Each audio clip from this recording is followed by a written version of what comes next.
Hey, everybody, and welcome to this week's How To Tuesday. I'm Tom Rowland, and this week's How To Tuesday is going to be how to tie a bonefish leader, how to make a leader for bonefishing or general saltwater fishing without having to buy a pre-tied leader, one that you can make all by yourself. I think it's very important that you know how to do that. Pre-tied leaders are great. Knotless tapered leaders are great.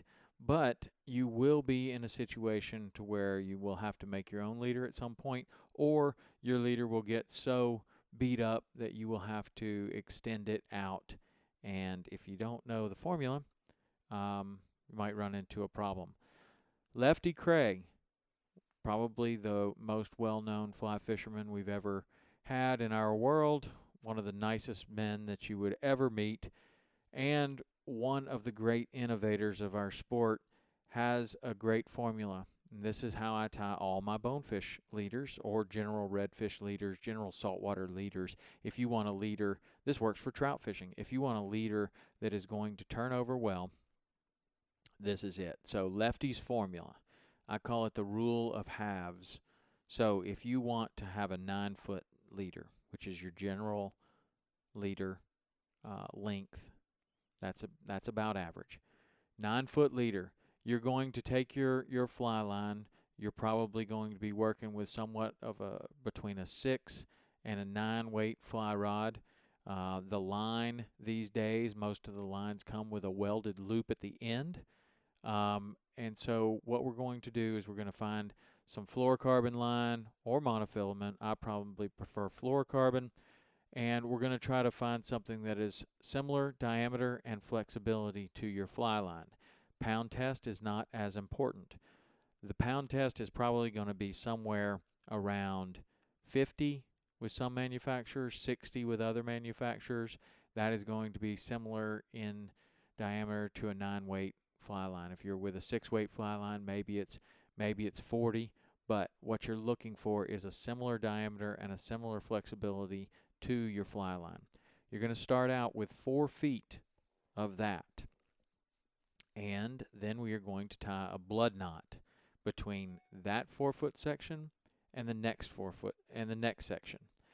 The next section is going to be half the distance of that section, so that's 2 feet, and you're going to start to taper down your leader. So you're going to have, let's say we started with 50. The next section might be 30, and that would be a similar diameter, just a little bit smaller diameter than the 50-pound test. You do 2 feet of that. The next section is going to be half that length, 1 foot, and that would be, say, 20 pound. So now you've gone from 50 to 30 to 20. And then you're going to double that length, so now you have 2 feet of the tippet that you want to use. So we're now at 20. Let's say we want a 15-pound bonefish leader. You're going to then put 2 feet onto the end of that. Each one of these connections is going to be with a blood knot, and at the very end of the butt section, the heaviest part of it, we are going to tie a double surgeon's loop knot. And that is a very easy knot. You're going to double over the line, go 2 times through the loop like you're tying a granny knot, and pull the loop tight. You go loop to loop connection from your fly line to your leader, and then tie whatever knot you want to onto to secure the fly. Okay?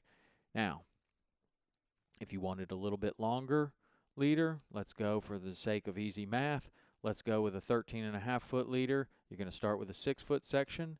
You're going to then go half of that, which is a 3-foot section, then half of that, which is a 1.5-foot section, and then you double that section for a 3-foot piece of tippet to have a 13.5-foot section.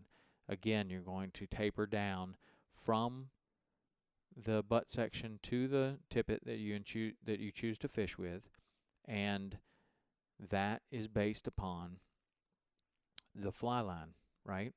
So if you're using a heavier fly line, you might want to go heavier butt section. If it's a lighter fly line, go lighter butt section, and then start tapering down to the tippet that you want to use. So that is Lefty's rule of halves for how to tie a general saltwater fishing leader on the end of your fly rod. I have a video that I did about this also that is going to be available in the show notes. You go to Tom Rowland Podcast, that video will be available right there on the How To Tuesday section for this podcast. And this one is How to Tie a Bonefish Leader.